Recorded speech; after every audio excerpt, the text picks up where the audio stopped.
It's just for a week, Mom, Melissa said, her smile laid on like wallpaper over damp plaster. We're repainting your room, remember? Fresh start. Daniel stood behind her, holding my pillows the way men hold truths they don't want to say out loud. It was Saturday, the kind of afternoon that makes a house remember every birthday you've ever had inside it. My bedroom smelled like lemon oil and sleep. The paint wasn't chipped, the wall didn't need fresh. But Melissa had already stacked boxes on my quilt like the decision had been made last month, and I was the last to be told. They had set up the basement for me.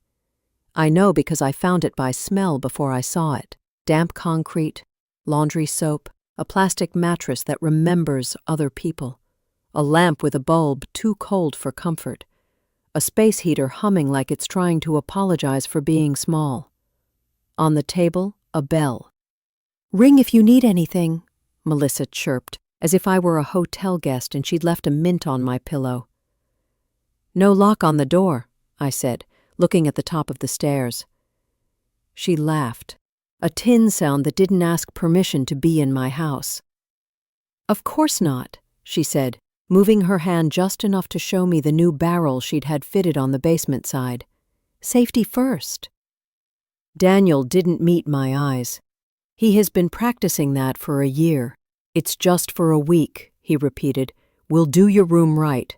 Paint, new carpet. The grandbaby's crib needs a quieter wall. You'll like it down here. Cool in the summer." I set my hand on the banister. The wood remembered me. It felt like the wrist of an old friend. "And in winter?" I asked. "We'll cross that bridge," Melissa said, already climbing my stairs with my quilt in her hands like she'd bought the night itself at a discount. The basement has a window the size of a loaf pan.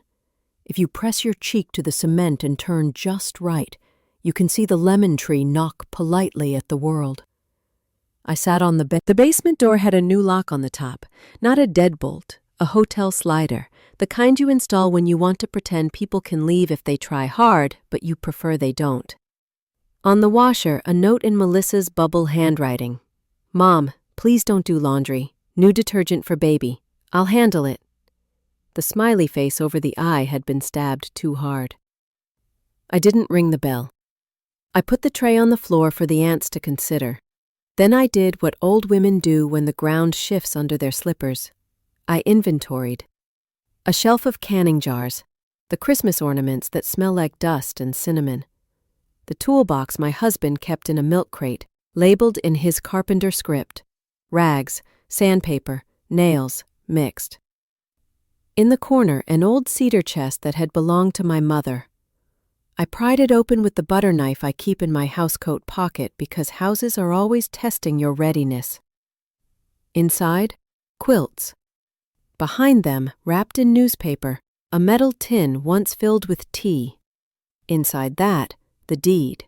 Original, brittle, heavy with the kind of ink that doesn't need to shout. And a letter in my husband's hand I hadn't seen in years.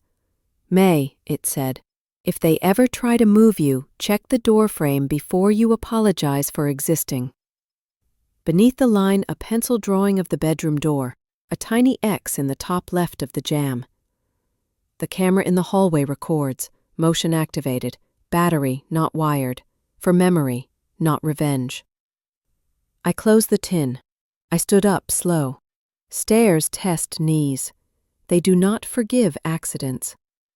At the top, the new lock held like a polite bouncer. I knocked. Melissa opened it 1 inch, her smile preloaded. "Need anything?" "I'd like to see my room," I said. "Oh," she said brightly. "It's chaos up here. Paint everywhere. Fumes. Daniel steaming the carpet. So bad for your lungs. Maybe tomorrow." Behind her shoulder, past the inch who runs the senior legal clinic behind the library. I would ask Inspector Kwan about egress windows and rental permits for cozy getaways. I would text Officer Reyes the photo of the basement slider and the bell. I would open the cedar chest and take out the camera my husband hid inside the doorframe, the one he said was for memory, not revenge. I would remember everything.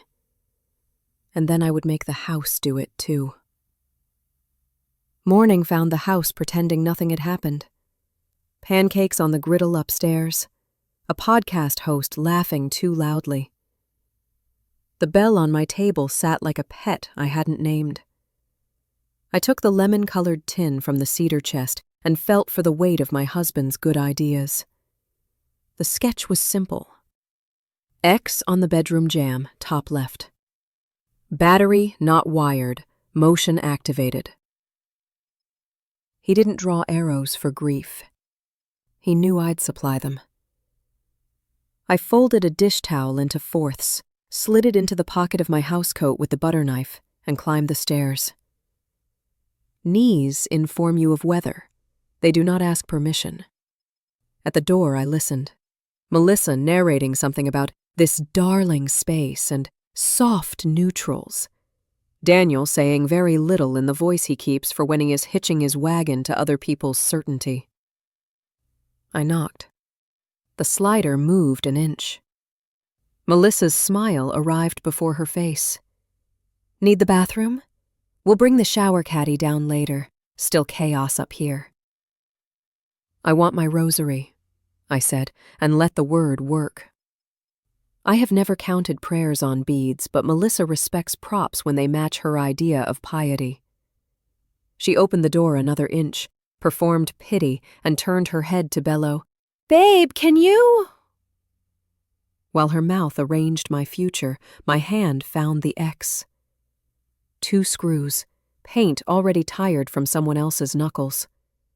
The butter knife slid under the trim, the way a woman's mind slides under a lie. The strip gave with a soft. Guests love having the whole place. My hands were very steady when I opened my phone and typed, "The Nest, Cozy Family Getaway," into the little search bar that claims to connect you to the world but mostly connects you to trouble.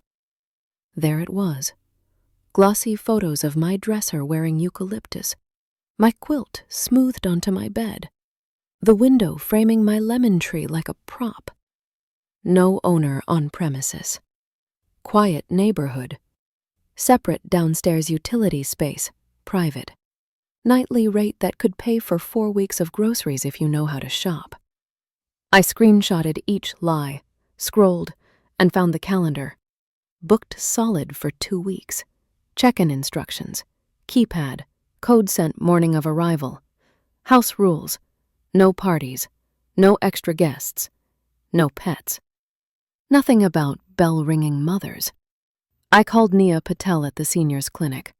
She answers the way good lawyers do, as if she'd been expecting exactly your version of trouble. I told her basement, bell, slider, listing, no owner on premises. Do not ring the bell, she said. Document. Text Daniel and Melissa so the record shows confinement and access denial.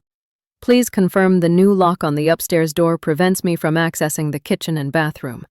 When will I be able to use my bedroom? If they answer, we have admission. If they don't, we have silence. Both are useful. False imprisonment? I asked. Officer Reyes will say it louder. She replied. Meanwhile, send me the screenshots. I'll file a cease and desist on the listing and a demand to remove the lock within 24 hours. Also, city code. Basement occupancy, egress, rental permits. I'll loop Inspector Kwan. Inspector Kwan called an hour later. You could hear tape measures in his voice. Short-term rental without permit. Life safety issues. Misrepresentation to platform, he said. Anonymous complaint entered. I'll schedule a habitability inspection. Do me a favor. Capture video of that slump. My bedroom being rented. Dots. Then, Mom, this is temporary. Please don't make it a thing. We need the income. Melissa followed with, don't text like a lawyer. It's gross. Officer Reyes called. Ma'am, if that lock engages with you behind it against your will, that's unlawful restraint. If you feel unsafe, call 911 from the basement. Patrol will document.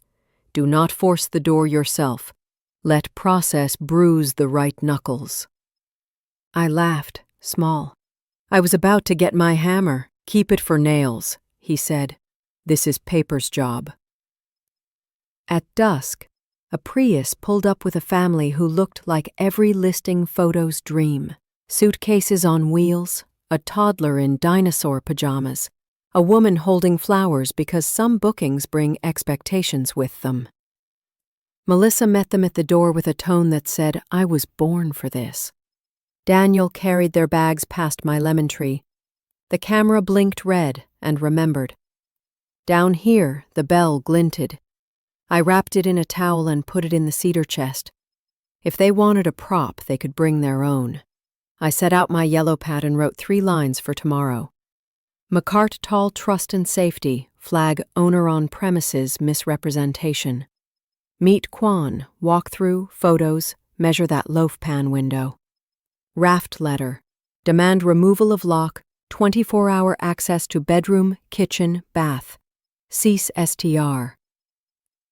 Upstairs, laughter, a child's feet finding the rhythm of my hallway, the ping of another booking dropping into someone else's pocket. The house kept living around me, but now the house was learning how to bear witness. I set the little camera to upload to the cloud Nia had opened for me. I poured hot water over tea leaves that don't need fuss to do their job. The basement hummed. I hummed back. Tomorrow, Paper would start knocking, and the house would answer under oath.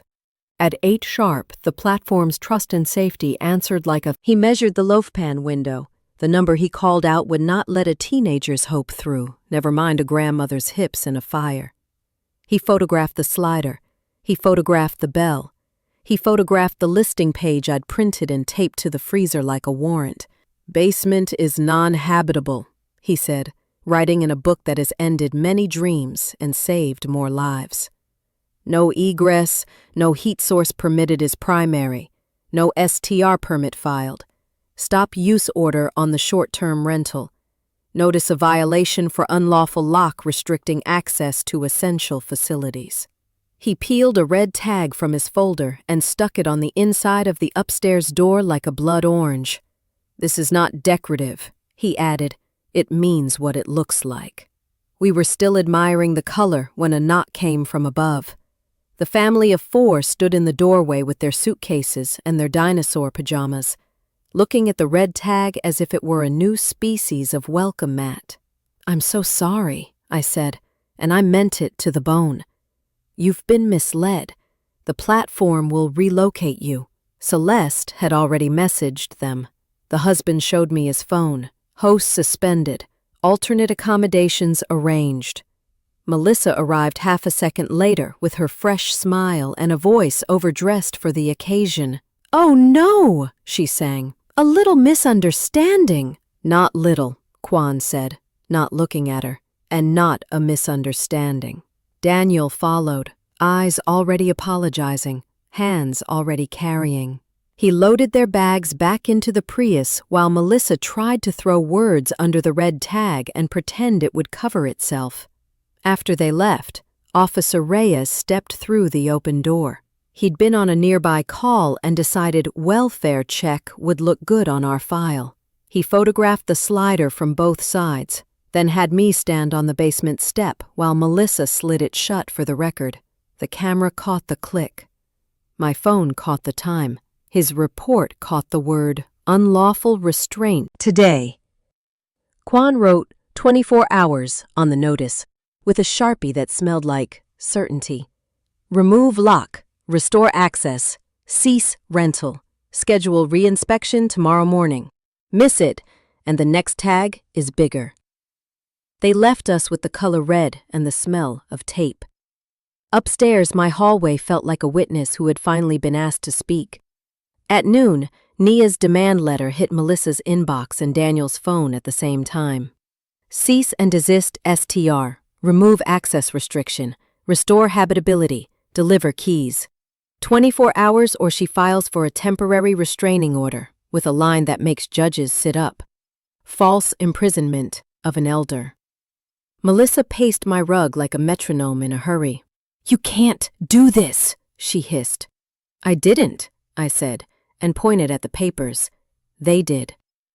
Daniel reached into his pocket and pulled out a key ring I'd watched grow heavier with mistakes. He added an upstairs key he'd cut in secret and the fob I didn't recognize. "Garage," he said, not quite meeting my eyes. I should have. Earlier. I took them and felt my hand steady. Keys are verbs in metal. At 3, Celeste messaged again. Listing permanently removed. Account suspended. Penalty assessed. The platform's legal department requested a copy of the city's red tag and Nia's demand for their file. Celeste added a line that wasn't official, but was human. "I grew up with someone like Melissa. I'm glad you called." At 5, Melissa took a screwdriver to the slider and discovered that some screws were born stubborn. Daniel finished the job while she held the hardware like a defeated argument. We left the holes open on purpose. Let air and light do what closed doors forget to. That evening, the house changed its breath. Sound travels differently when you can move freely through rooms you paid for with sundaes and soup. Melissa posted a story I didn't have to see to know the plot. Toxic mother-in-law. We would not slam doors. We would record them opening. Inspector Kwan came back at 9:02 with a clipboard that looked like it could testify under oath. He stood at the top of the stairs, glanced at the slider holes like healed piercings, and nodded. "Lock removed," he said, writing "complied" in the block hand that made the house stand up straighter. He measured the basement window again and shook his head at the number. "Still a loaf pan, not an exit, non-habitable stands." He noticed the sign I'd flipped and left in the hall. He read it, "The Witness," and smiled with the corner of his mouth like a man who appreciates a good label. He posted a second notice on the front door. "Stop use order. Short-term rentals ceased. Admin hearing set. Fines accruing daily if violated. Red on white. An argument wearing a uniform." Officer Reyes arrived behind him to drop off his report. He took 2 photos of the tag for the file, then tapped the paragraph he'd marked in yellow. "Unlawful restraint documented," he said. "Voluntary removal noted. If it reappears, we escalate. I recommended a temporary restraining order prohibiting interference with your access.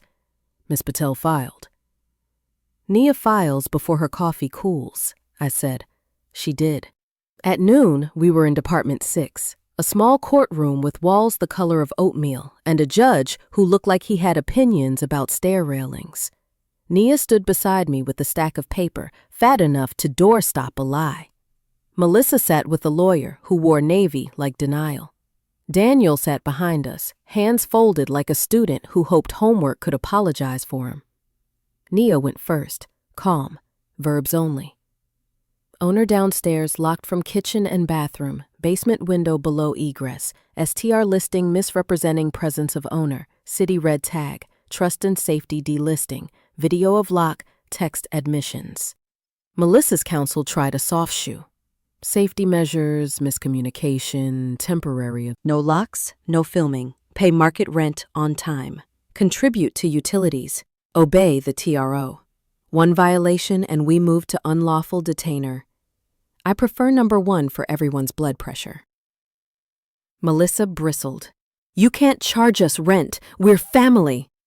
"You can pay rent," I said. "You've been charging the house." Inspector Kwan, who had strolled up behind us like a punctuation mark, cleared his throat.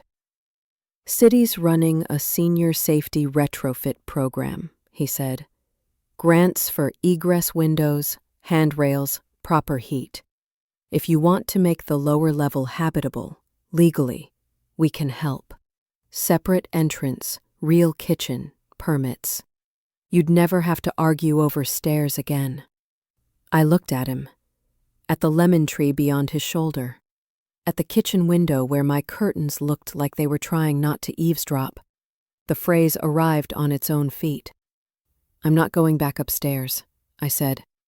Melissa smiled like she'd won. I let her keep it for 1 second, then finished. "Not because you put me down here, because I choose it. We'll pull a permit. Cut a proper egress. Put in heat that doesn't hum apologies. A kitchenette that makes soup without asking permission. A door that opens to my lemon tree. Nia nodded, already making a list. We'll record a senior life estate while we're at it, she said. So if anyone gets creative again, the deed will remember you even when people don't. Daniel looked up. And upstairs? Becomes what it should have been, I said. A home, not a set. Either you two leave or you sign the agreement and behave like tenants who know whose name is on the tax bill. No guests who pay by the night. No cameras, no content. If you stay, you'll learn how rent and respect rhyme. Melissa opened her mouth. I raised a hand. Think before you pick a rhyme you can't sing for 12 months straight, I said. She closed it. The red tag smiled without teeth from the door. I made tea on my stove and carried it down my stairs and sat on my soon-to-be legal chair in my soon-to-be legal apartment and wrote a list on the yellow pad. Expearl permit, egress, heat, kitchenette. Camouflage life estate, classifications occupancy agreement served, sign or leave. Emma tree under lemon tree for when stairs feel like opinions. The house made its ship noises. The under-cabinet light hummed like a small hymn. I pressed my palm to the wall where the window would be and felt the cool damp of old concrete deciding to become an exit. They moved me into the basement for a week. I'm building a home. Permits look like patience stapled to hope. By Monday noon, Nia had me at the counter where the city keeps its promises in triplicate. Egress window, heat, kitchenette. Inspector Kwan waved from the back like a man who knows which drawer the good stamps live in. 2 inspections, he said, rough and final. Cut the hole, frame it right. Don't let anyone talk you into a cheap well that floods. I'll bring the tape. You bring the lemon bars. A contractor named Rico came recommended by 3 widows and 1 choir director, credentials I trust more than websites. He walked the basement, tapped the wall, measured twice, then set his palm against the concrete like he was greeting a stubborn cousin. We'll give you an eye to that tree, he said. Light changes a person's spine. Upstairs stayed quiet in the way paper enforces. The red tag held position. Melissa kept her mouth on private, which is to say, online. She posted an apology that apologized mostly to her followers for drama, then learned what a TRO does when it meets a platform with trust and safety that actually reads. A gray banner appeared under her video. This account is restricted due to policy violations. She deleted the post and learned what a screenshot is. Daniel signed the occupancy agreement in Nia's office, 4 pages, rent due on the 1st. The lemon tree leaned like a witness called at last. Kwan measured the rough frame. Head height's honest, he said. Clear width's decent. Sill's low enough for knees that tell weather. He signed the rough and left a note on his clipboard. Window faces lemon. Approved for morale. He doesn't usually write jokes on forms. I kept it for my fridge anyway. That night, Melissa forgot the rent. Not late by days, by hours. She sent a text at 11:57 p.m. Can we do the 5th? Brand deal fell through. No, I replied, and attached the line from the agreement about late fees that make people learn calendars. She invented 12 reasons before she found the one I accept. She transferred the money at 12:03 with a note that read, Happy? Accurate, I texted back. Happiness is for cake. Rent is for clocks. Day 3 of construction, Rico framed the kitchenette, a modest run of cabinets, a proper sink, a 2-burner that does not apologize for boiling water. Outlets where code says they belong, not where convenience whines. We chose tile the color of old choir robes in new sky. He left space for a bench beneath the window so I can sit and watch the lemon tree knock when Wynn remembers it. Midweek, admin hearing for the STR violation. A room with plastic chairs and a clerk who has seen every excuse wear heels. Melissa arrived in a coat that tried to litigate. Daniel carried the file. Kwan presented photos. Celeste sent a statement. Nia said, misrepresentation and life safety, like two stones set in a sling. The hearing officer looked at the red tag photo, the slider video, the listing copy that claimed no owner on premises, then at Melissa. Host fines, she said. $7,500, additional $1,000 for access restriction. Future eligibility suspended, payable within 30 days. Melissa inhaled like a balloon at a party no one was attending. We can't. A knock on the basement door.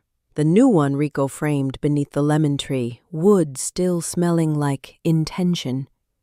Daniel stood there with a sack of groceries and a face that looked like a boy asking if he could borrow a tool he intends to return. Made you something, he said, and held out a jar, lemon curd from the fruit that kept us honest.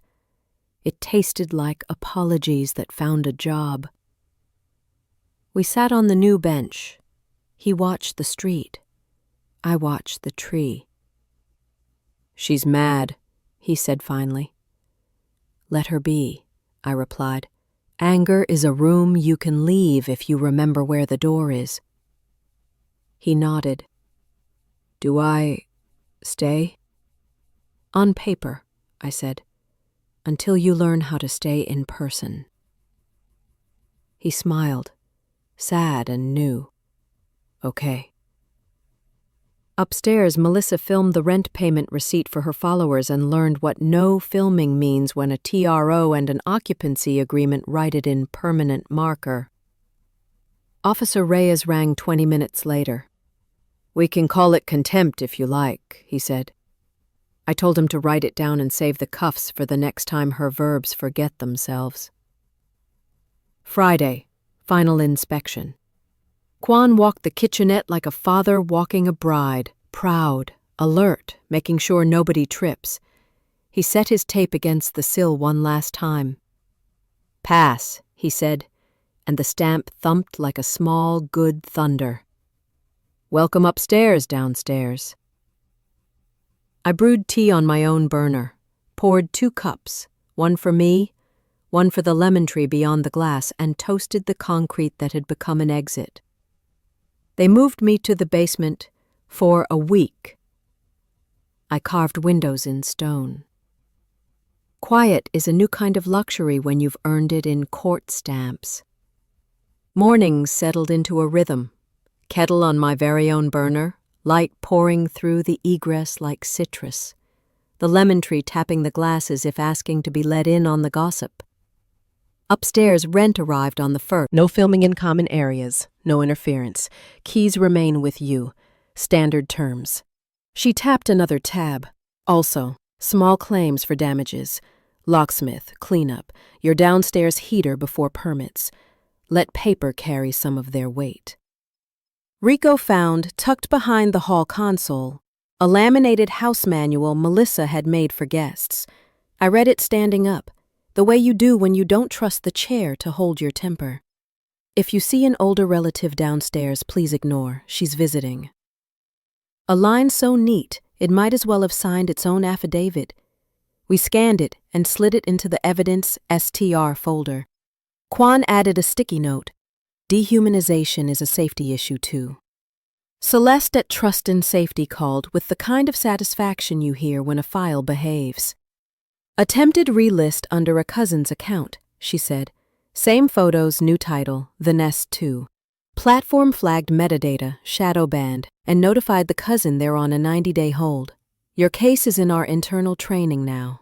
Misrepresentation plus on-premise elder. Eat cake if you pass, I told her. It helps the learning stick. Saturday. A neighborhood flyer made the rounds. Town hall. Short-term rentals and safety. Kwan asked if I'd speak. Briefly, I said, I'm elderly, not endless.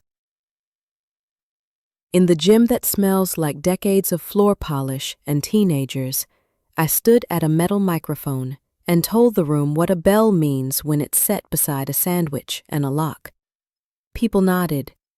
A teacher said she'd been priced out by cozy getaways.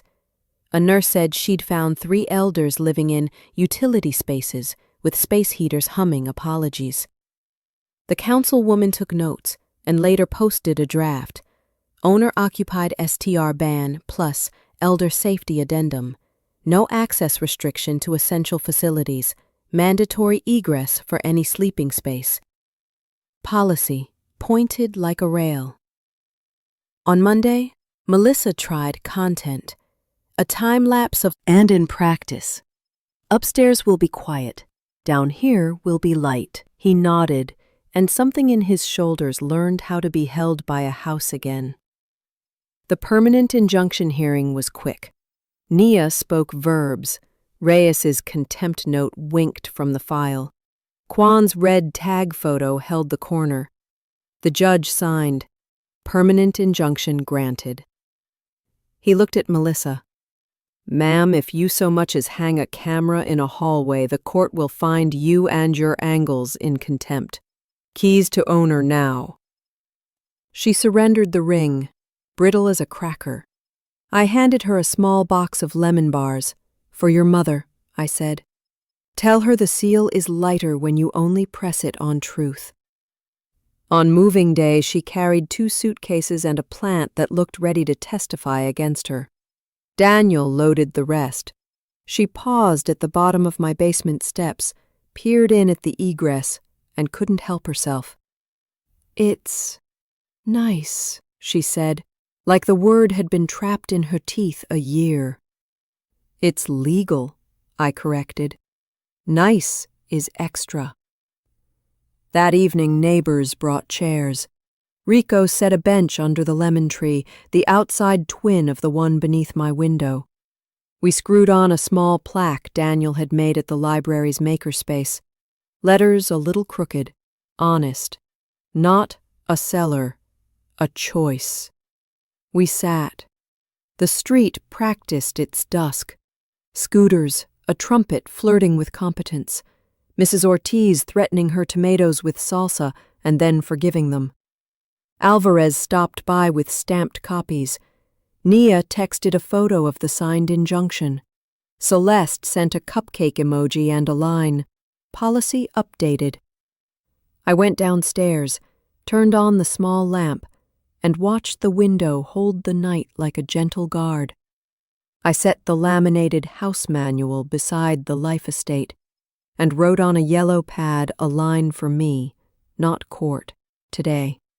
Such, "They tried to lower me," Celeste called from Trust and Safety. "We wrote a training," she said.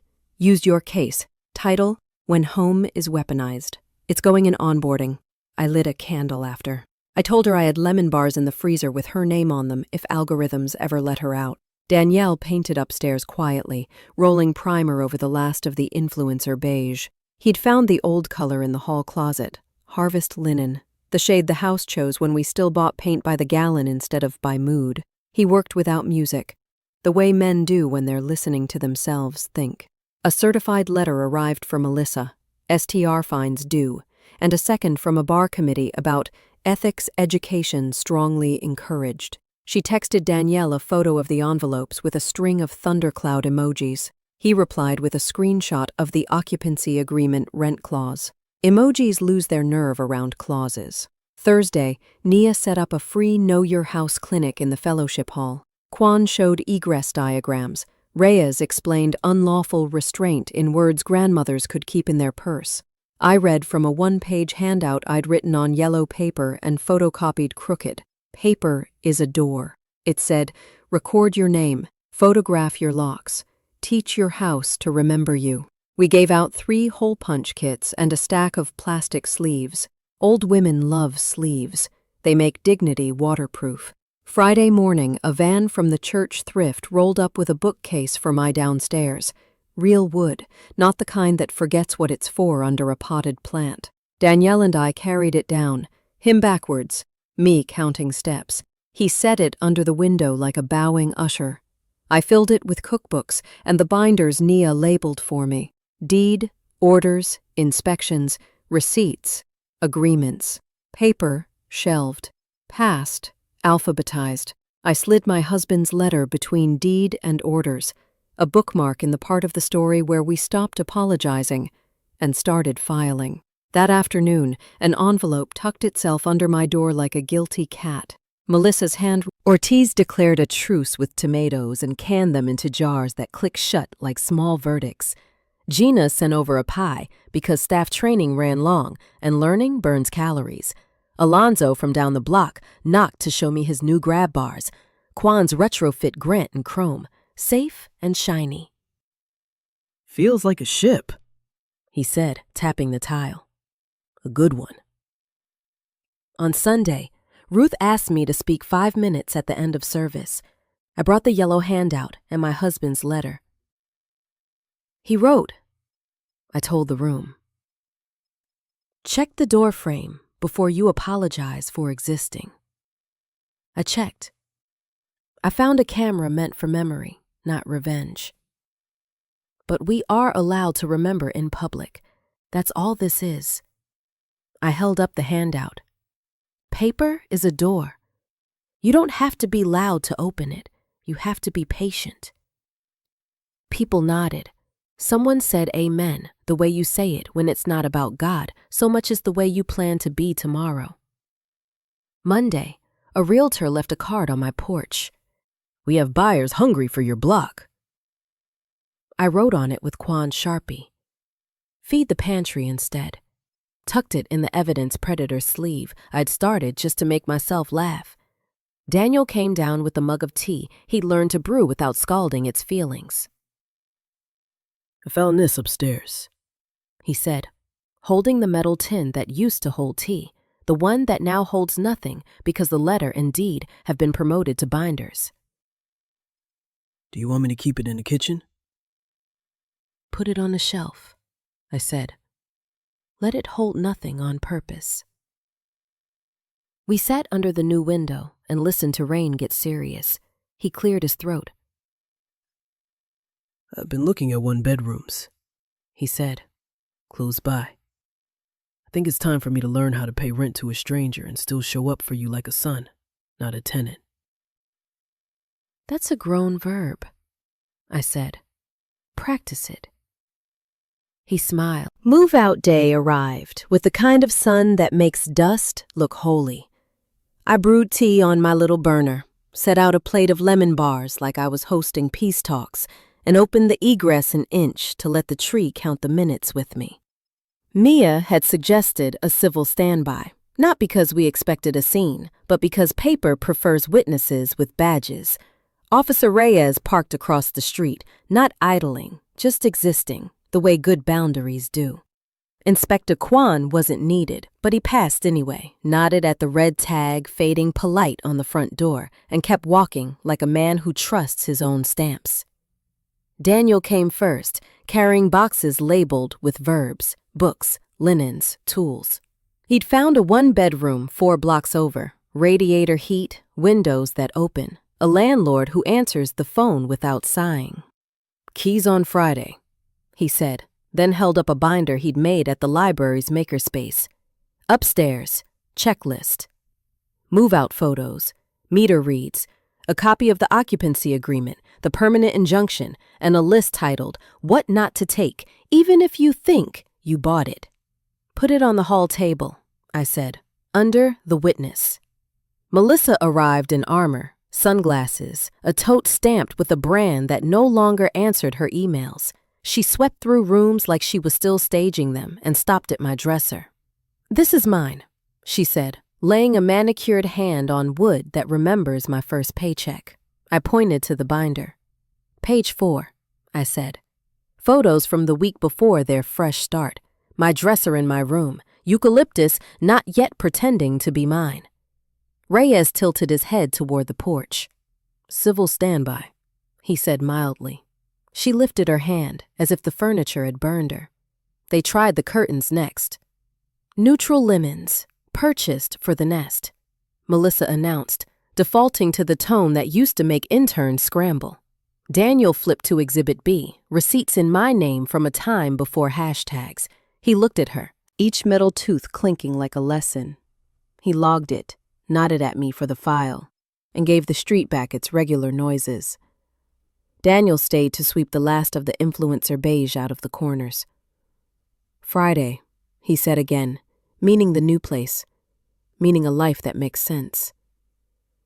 He handed me a small card he'd laminated like a boy with a scout badge. When to call me. If the window sticks, if the light clicks, if the lemon tree knocks funny, if the world feels too loud. I stuck it on the corkboard between Elder Safety Liaison and Eliza's map and felt my spine learn a new verb. Held. That evening we walked to Gina's. She fed us moving day grilled cheese, which is just cheese with more mercy. At the counter she handed me a manila envelope. For your clinic class, she said. Inside, photocopies of receipts from 3 regulars who'd been pushed into basements with bells. I slid them into evidence, predators, and wrote a new section for the handout. If they call it utility space, ask for the window. The town hall minutes came online. Council vote recorded. Owner-occupied STR ban and elder safety addendum passed. A local paper ran a small piece with a photo of the bench under my lemon tree. They quoted me saying something Ruth insists I said. Policy is just paper with verbs. Use good ones. I don't remember wording it that clean. Sometimes the room edits you kindly. At dusk, Daniel locked the upstairs.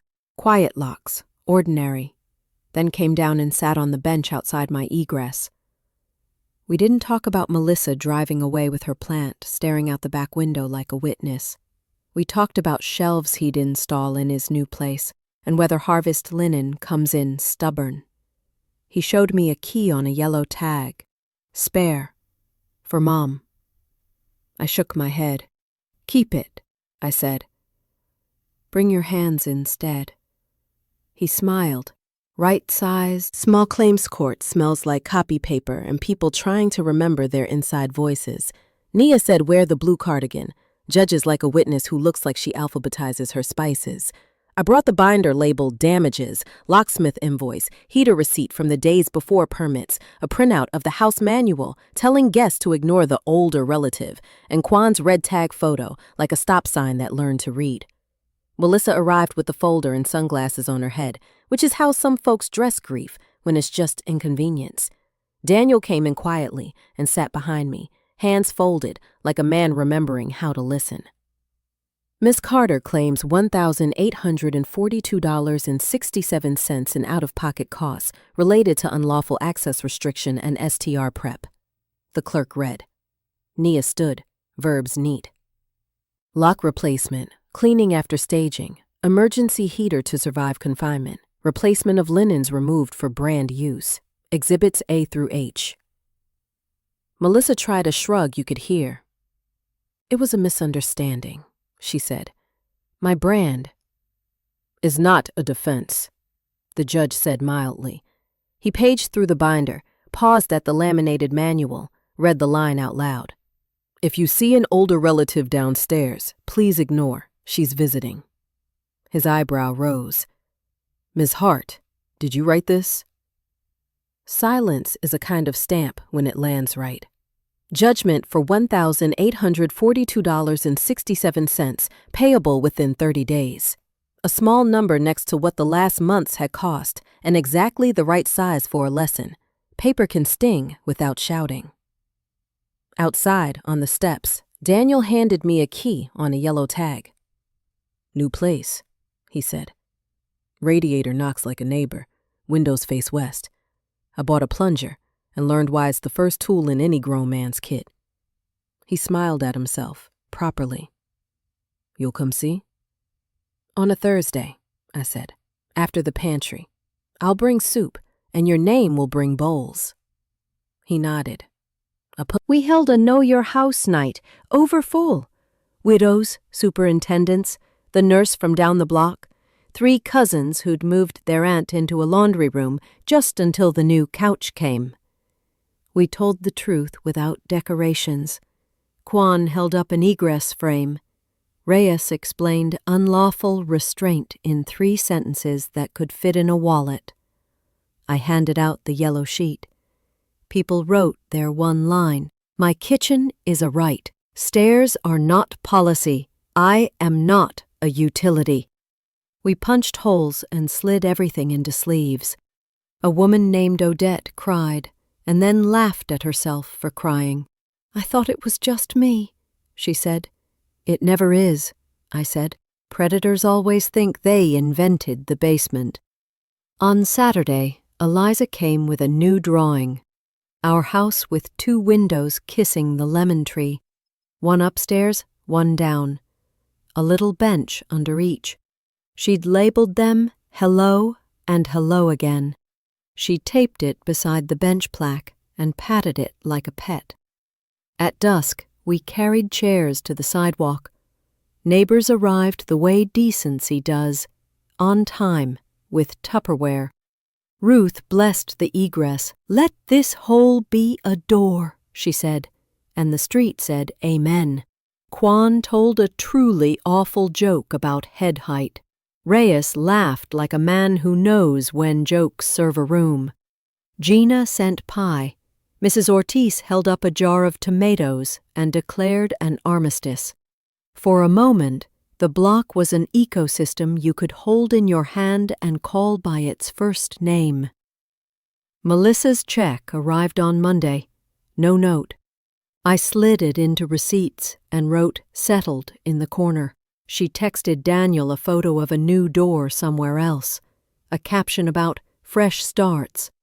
He sent a thumbs up and nothing else. Growth is sometimes not taking the bait, and sometimes building better bait for yourself. Rent paid on time, a radiator learning to behave, a fuse label. I thought of the sentence at the bottom of the handout, the one I wrote for the women who come to the clinic still whispering. Not a seller, a choice. I slept with the window cracked an inch, and the binder spine shining like a row of obedient stars. Tomorrow, we'd begin the upstairs lease for a school teacher who needs quiet. Daniel would bring soup. Eliza would ask if the lemon tree says hi in the night.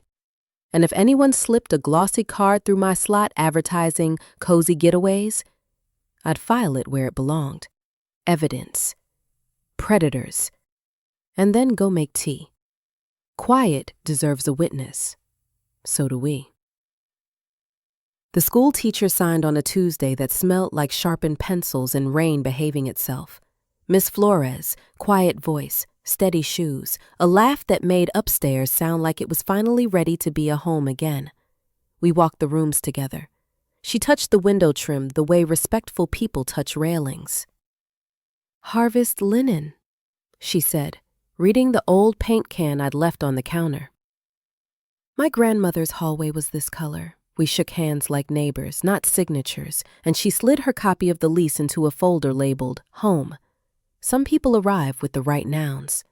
Downstairs, my bench under the egress learned the rhythm of mornings. Kettle, light, lemon tree tapping once, twice, roll call. Then stillness. I updated the paper as a door handout one last time and slipped 50 copies into the clinic drawer. Ruth added it to the pantry welcome packets with a rubber band and a prayer that didn't over-explain itself. Daniel brought soup to celebrate Miss Flores' first night, this time from his own stove in his own one-bedroom with a radiator that argues politely. He stood in the doorway of my downstairs and held out a jar that still felt like apology when I took it. I changed my fuse labels, he said. Kitchen, bedroom, not mystery. He smiled, a man who has learned to read his own house. I hear the radiator differently now, he added, as if sharing a secret about somebody earned frosting. I gave her the recipe we use when a week needs forgiving and learned the precise relief of hearing an algorithm promise a boundary. Quan stopped by with a final copy of the ordinance, the owner-occupied STR ban, and the elder safety addendum printed on paper that didn't try to look fancy. Policy's a rail, he said, tapping the margin, not a fence. He'd circled the egress line in pencil like a man who still respects erasers. Reyes delivered a stack of elder safety cards for our corkboard, and a small gift I didn't expect. An old bell, polished, mounted to wood, its clapper wrapped so it could only be rung on purpose. "For the pantry door," he said. "A bell isn't a leash if you hang it yourself." We screwed it up together, and when Ruth heard it, she laughed like water finding a dish. In the evening, Ms. Flores's lamp glowed upstairs, soft, unambitious light. No ring lights, no captions. She waved once through the window, then pulled the curtain because privacy is a compliment when you mean it. I sat beneath my own window and wrote the last page of the handout. "Kiv, you have to choose. Choose light. Gratuitment, you're quiet. Keep one empty tin to remind you that nothing is also a choice." I set the tin back on the shelf where it could hold its dignity in public. A week later, the city planted a street tree at the corner, young, hopeful, the kind that needs a stake for a while before it learns to stand. Children tied a ribbon around it and declared it part of our block's family. Ms. Ortiz brought a jar of sauce with a label that read, "Truce." The trumpet kid hit his clean note twice in a row and then grinned like he'd found a secret leg of the song. Gina delivered a pie to the downstairs apartment and knocked like someone who knows doors are verbs. We held our last Know Your House class of the season. Widows brought their binders. Superintendents. The lemon tree tapped the glass once, twice. Roll call. Present. They moved me to the basement for a week. I never went back upstairs, not because I was lowered, because I opened the window and stayed where the light knew my name. If anyone comes with pretty paper that tries to shrink me, I will pour tea, set the cup down kind, and slide across the page that says no, with stamps, with witnesses, with the hand steady enough to file peace into the public record. Not loudly, not cruelly, just finally.